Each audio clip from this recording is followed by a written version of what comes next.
Rafael Claus apitará Corinthians e Palmeiras na próxima semana, segundo o Zé Elias, hein? Se liga só no que ele falou. A gente sabe que os caras têm influência lá dentro, a Leila e CBF são assim, ó, juntinhos. Então se liga só na análise do Zé, deixa o seu like, se inscreve no canal, comenta aí o que você acha dessa possibilidade do Rafael Claus, o palmeirense Claus, apitar o segundo jogo entre Corinthians e Palmeiras na casa do Chiqueiro. Então é isso, deixa seu like, sem mais enrolações, bora pro vídeo. Quarta-feira tem mais, quarta-feira tem mais, calma aí. Vai ter pênalti quarta-feira que vem. Eu já vi o jogo da quarta-feira que vem. Você voltou do futuro? Já vi o jogo da semana que vem, é pênalti. Eu não vou adiantar quem que vai levar a vaga. Eu vou adivinhar, você sabe quem vai apitar, eu já sei quem vai apitar. Quem que vai apitar? Klaus. É provável. Não, o Klaus apita hoje. Quarta-feira não, mas tô falando do jogo quarta-feira da semana Palmeiras que vem. vai ser o Klaus. Quando Igual a da outra rodovia vez. canta, apita o Klaus. Mas liga lá na CBF. Aí quando tá ruim, apita o Klaus. Quando engrossou o caldo, bota o Klaus. O Klaus é o melhor apitador do futebol brasileiro. É o que mais conhece regra. Muito embora tem outro que vai fazer Copa do Mundo, é Mundial de Clubes, Escabau de Madureira. O da moda é o Abate. Hã? Ramon Abate Abel. O quê? É o da moda. Da moda. Mas quem apita, o cara que conhece regra e apita bem é esse. Agora, o cara só... às vezes tem... Sabe, outro dia apitou vamos falar muito de arbitragem. Outro dia apitou um jogo do Cruzeiro, apitou Tá assoviando. incontrolável. Hoje vamos falar muito de arbitragem. Melzinho, Tetra, alguém mereceu vencer o primeiro jogo das oitavas de final entre Corinthians e Palmeiras? A gente vai falar sobre a arbitragem depois, né? Eu quero, nesse início, no meu destaque, falar mais do jogo. Eu acho que o Corinthians fez o melhor jogo dele com o comando do Dorival Júnior. A competitividade da equipe, a entrega, a determinação dos jogadores, a postura dos jogadores em campo. A gente está vendo aí o primeiro lance, o juiz não marca o pênalti, o VAR chama. Eu concordo com a marcação. A gente vê não só a imagem, o Pascoal, como falou, que eu tenho aquela frase, né, sobre o clássico não se joga, o clássico se vence. O Pascoal também me ensinou que a gente não deve brigar com a imagem. E a imagem é clara, o Gustavo Gomes não toca na bola, ele trava e tem o contato, eu acho que é pênalti. E o Everton, que fez uma grande partida, faz uma defesaça, né? O Roberto perde o pênalti, mas eu acho que o Everton defende o pênalti. E faz outras defesas, como a gente está vendo. Acho que foi um clássico bem equilibrado, com um ligeiro domínio para o Corinthians, né? Não foi um massacre, não foi um atropelo, não. Um jogo muito disputado, truncado, pegado, como é Palmeiras e Corinthians e Palmeiras. O Corinthians, por jogar em casa e por ter uma postura, né, uma intensidade muito melhor. E eu lembro muito bem, eu não estou falando obra pronta não, né? Estou com obra pronta. Eu falei antes do jogo que o trio ofensivo do Corinthians era melhor do que o do Palmeiras, nesse momento. E foi comprovado isso. O Palmeiras carece da parte ofensiva.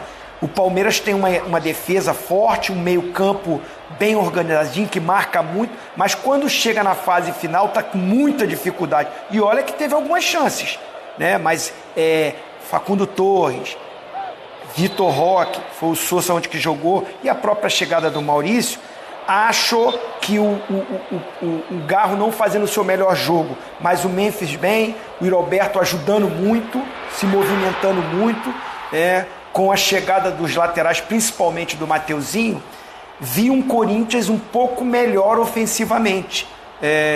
Mas assim, acaba que a gente vai ficar na discussão desse gol anulado do Palmeiras. E aí, estava impedido ou não estava impedido? Eu confesso que logo no início achei que não estava. Mas mostra imagem daqui, mostra imagem dali. E eu não vou brigar com a imagem. A imagem que eu tenho, que eu vi, eu não achei impedimento. A gente está vendo o lance aí. Não achei impedimento. Agora, acaba definindo. O Corinthians fez por onde, fez um bom jogo, mas eu acho que o placar mais justo seria um empate. Zé Elias, o Zinho falou do Mateuzinho, daqui a pouquinho a gente vai analisar bastante este lance em especial do que seria o gol de empate do Palmeiras já nos instantes finais do derby. O Zinho falou do Mateuzinho, o Mateuzinho falou na zona mista após a partida que apoiou bastante, muito estimulado pelo Dorival Júnior, falou, vai lá moleque, acredita, tal, e realmente ele muito provavelmente fez o seu melhor jogo pelo Corinthians, dupla de zaga também super bem, Ranieri também super bem. Apesar do Corinthians ter vencido o jogo, a gente pode apontar no setor defensivo dessa vez os melhores jogadores do Corinthians nessa primeira partida de oitavas de final? Boa noite, Plirra. Boa noite, Pascoal. Boa noite, Bobozinho. Boa noite a todos. Não, eu acho que sim. Eu ia falar justamente sobre isso, né? O Palmeiras, no meu modo de ver, no comecinho do jogo, pressionava bastante o Corinthians não conseguia jogar e o Palmeiras tinha, de certa forma, a possibilidade de jogar nos erros do Corinthians. Se não me engano, alguns lances, aquele que o Vitor Roque corta pra dentro, ali não é força, é jeito, né? Só dá aquela toquinho de lado ali, e aí sair para comemorar. Depois o Corinthians, com 20 minutos, o Corinthians começou a sair um pouquinho mais, muito fruto daquilo que o Abel gosta de fazer, e de vez em quando, quase sempre, ele ajuda demais os times adversários, porque aí ele definiu marcações individuais. Né? O Garro era seguido pelo Evangelista, o Aníbal fechava em cima do Carrijo, então eles saíam correndo igual maluco um atrás do outro, e aí vinham os espaços para o Corinthians poder jogar. E aí Isso você está falando mais de que momento do jogo? Não, a partir dos 20 minutos do primeiro tempo. Né? Do primeiro tempo, na hora que o Corinthians conseguia sair, porque o Palmeiras nos primeiros 15 minutos pressionou demais. Teve o pênalti a seu favor e teve aquele momento de instabilidade do Palmeiras. Sim. Tanto que logo em seguida o Everton faz outra grande defesa. Sim. Foi uns 12 termina o primeiro tempo em cima do Corinthians. Uns 12, 15 minutos o Corinthians foi melhor nesse período. Nesse período aí. Então, assim, o Palmeiras teve esse controle, por exemplo, pressionava a bola. Só que o Palmeiras não tem um jogador que possa criar jogadas. O Palmeiras joga no erro do adversário. Se o adversário não erra, ou se o adversário faz o simples como o Corinthians, a defesa bem postada, bem arrumada, joga a bola lá nos três e os três vão resolver a situação e nós vamos ficar aqui esperando o time adversário. O Corinthians fez isso. Aí depois, no segundo tempo, conseguiu encontrar os espaços pelos lados do campo. O jogo no segundo tempo, durante boa parte, foi chato, né? Amoroso. E na parte final parecia que ninguém tinha interesse. Eu ia mandar uma mensagem para vocês. Mas aí o Palmeiras... Pode falar assim. Eu ia mandar uma mensagem perguntando isso. Só eu que tô achando o jogo chato no segundo tempo? Eu ia falar isso. Ficou ruim o jogo mesmo. A parte final então ficou mais chata ainda, porque parecia que ninguém tinha interesse. O Corinthians... Saiu o gol e melhorou, lógico. O Corinthians ficou ali só para se defender e o Palmeiras ficou em cima do Corinthians. Mas só que o Palmeiras não consegue criar, não tem esse jogador que dá uma assistência, por exemplo, o Garro, ou que faz essa bola rodar, Lucas Evangelista e Aníbal. Não tem, né? São jogadores. O Evangelista é um pouco mais técnico que o Aníbal, que sai um pouquinho mais pro jogo. Né? Depois você não tem mais. O Maurício, ele ficava encaixotado ali nos três volantes do Corinthians, bem preso ali, não conseguia criar as jogadas, né? E aí o Sousa, de vez em quando, algumas oportunidades, tentou criar algumas jogadas, mas não conseguiu. Com um chute perigoso. Com chute e tal. Mas assim, o jogo, de certa forma, é a frase que o Vanderlei fala muitas vezes, né? O medo de perder tira a vontade de ganhar. Sim. O Corinthians entrou para jogar dentro daquilo que sabe fazer. E esse time do Corinthians, esse time se parece muito com o time do Ramon Dias.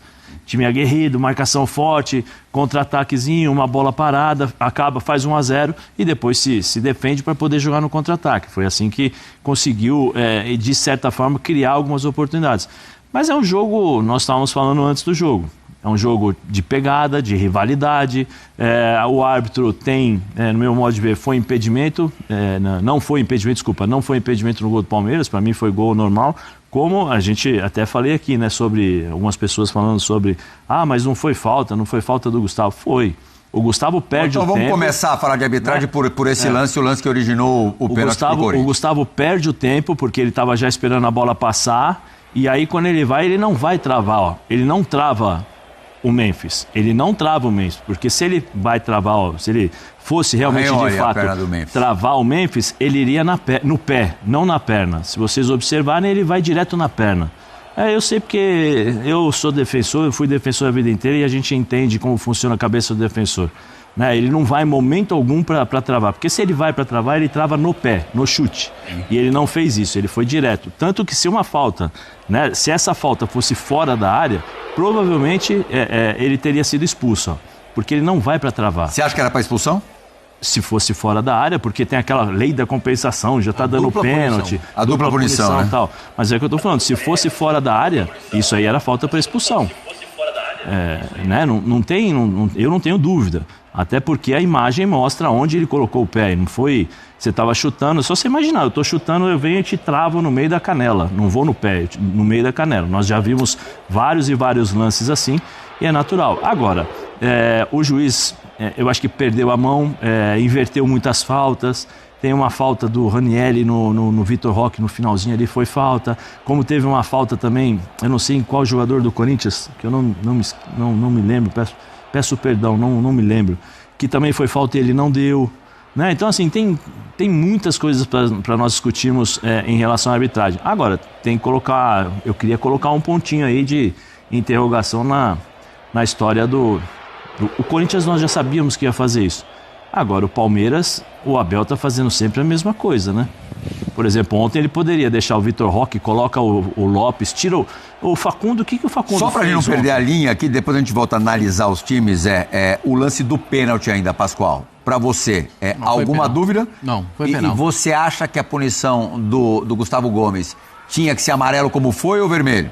Não, a expulsão não se caracteriza por conta da dupla punição dentro da grande área por ter sido marcado o pênalti, né? Ele não pode ser punido duplamente. Ele já teve a punição do pênalti, o cartão amarelo, é só para dizer que ele... Mas o árbitro não marcou esse pênalti no campo de jogo, né? Ele deixou... Aí você mostra a fraqueza da arbitragem. Assim, acho que ele estava encoberto ali, Pascoal. Pelo posicionamento dele ali, acho que ele não viu... Não eu vou defender um pouquinho o Wilton aqui, não é um pênalti tão simples de dar no campo ali na hora. Pelo posicionamento dele ali, se a gente pega a imagem, ele tá atrás, ele não vê porque o Fux passa na frente e aí Zé, foi pênalti. Foi. Mas quando acontece esse tipo de pênalti que o jogador tem uma parte do corpo sangrando, nessa perna do Memphis... Eu já vi pênalti assim do Jailson. Lembra de Corinthians e Palmeiras? Sim. Também teve um pênalti do Jailson. Agora, não sei qual era o jogador do Corinthians envolvido no lance.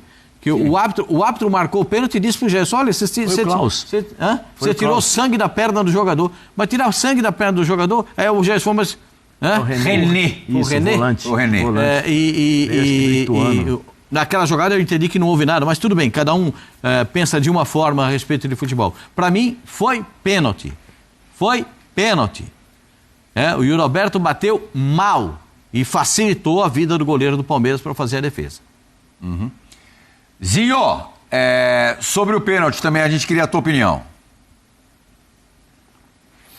No início eu já falei do programa, né? Eu não vou brigar com a imagem.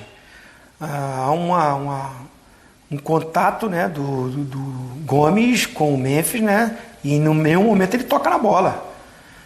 E esse toque atrapalha a finalização do Memphis.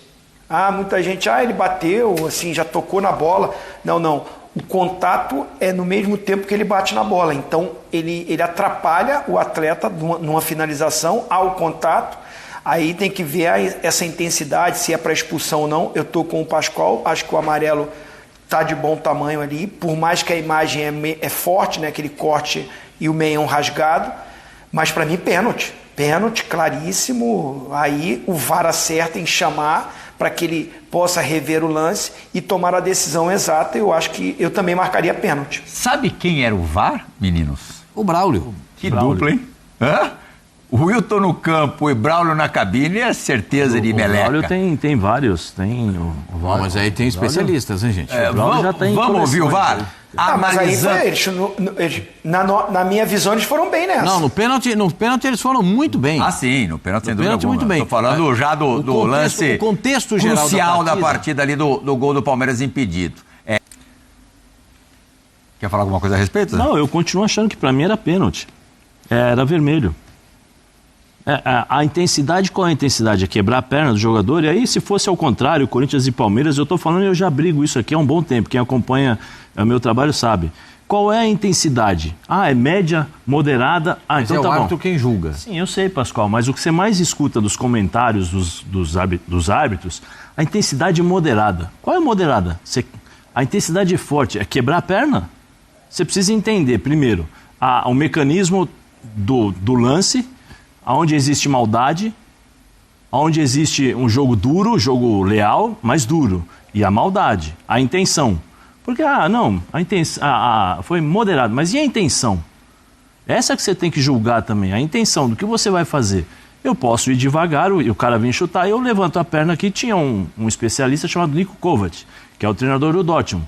Toda vez que nós íamos treinar com ele, você saía com a canela rabiscada. Por quê? Porque ele só levanta a perna. Tem maldade? Tem intensidade? Não, porque ele cria um movimento para você chutar. E aí você vai falar o quê? Simeone fazer isso também. Agora, esses lances que são assim, hoje nós temos o Gustavo, mas possivelmente mais para frente nós teremos outros. Isso é lance para vermelho. Não tô aqui, é só você ver a imagem.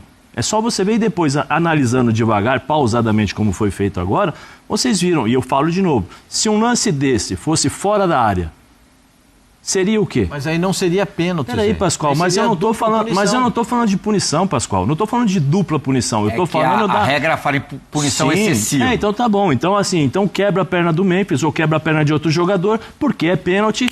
Tá, não tem problema, dupla punição. Aí o cara fica 6 meses sem jogar, a possibilidade de voltar só sabe lá como. E não, é dupla punição? Qual é a dupla punição? O cara quebra a tua perna, o cara entra pra te machucar? É essa a punição? Então não tem problema. Dentro da área eu posso dar soco, então. Porque é pênalti e eu não vou ser expulso. Se é a dupla punição, beleza. Os defensores, por favor, quando entrarem na área, pode dar o soco. Não pode, Zé. Mas aí é agressão, Zé. Isso daí é o quê, Pascoal?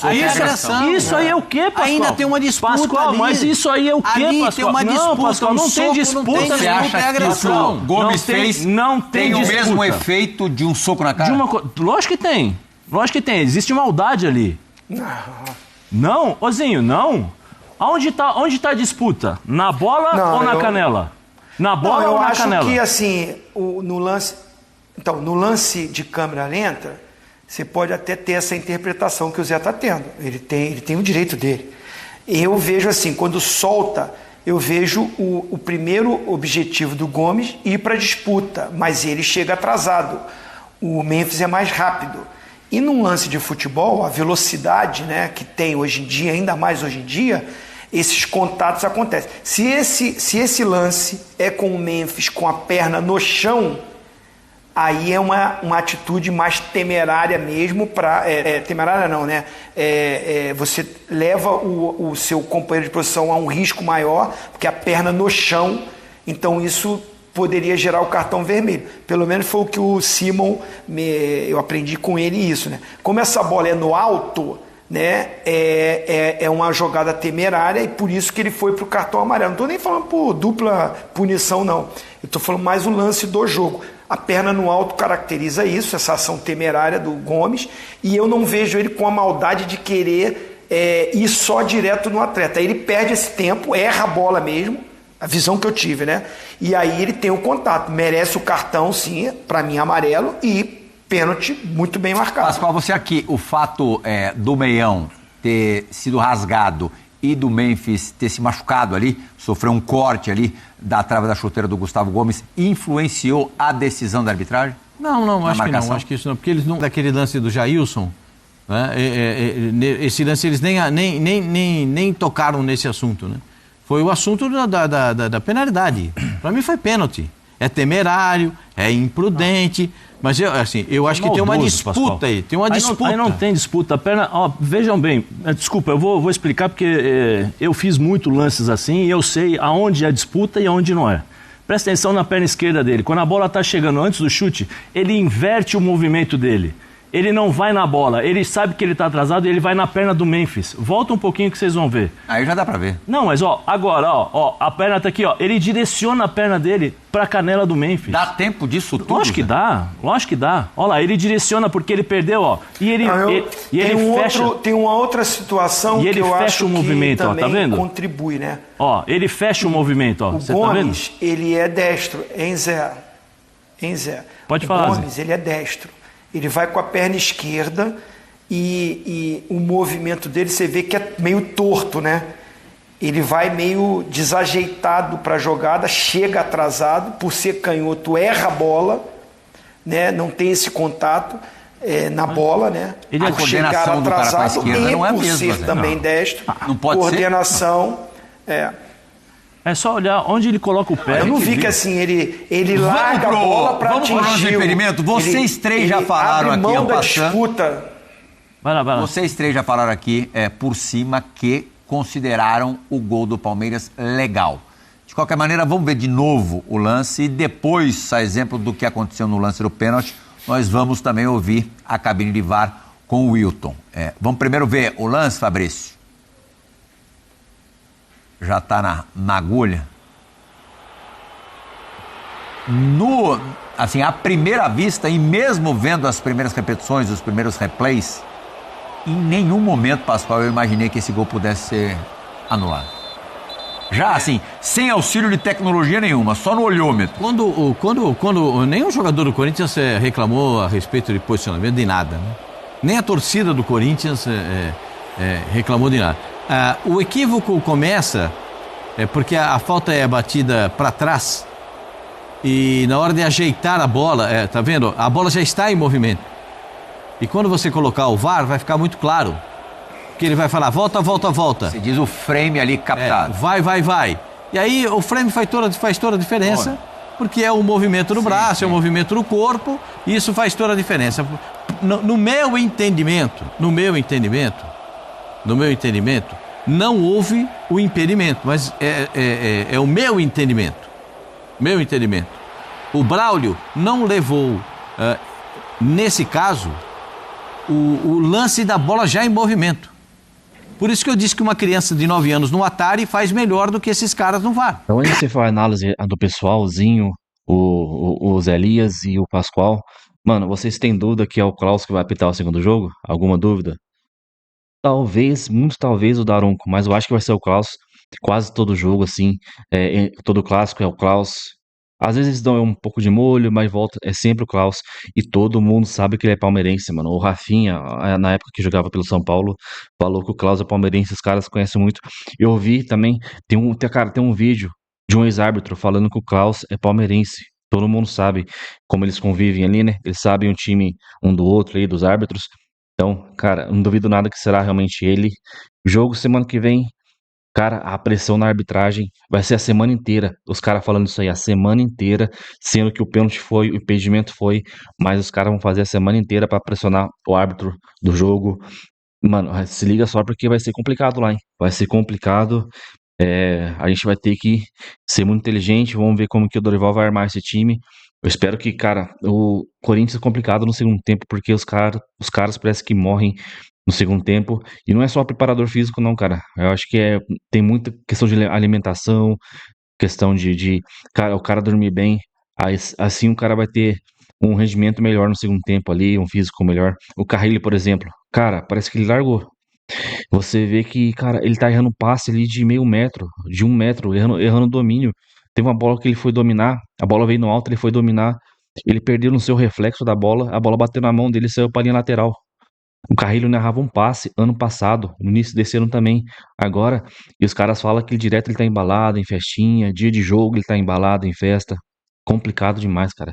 Então é isso. Comenta aí, deixa o seu like, inscreve no canal, ative o sininho aqui embaixo para você não perder nada do Coringão. Então até o próximo vídeo. Valeu, é nóis.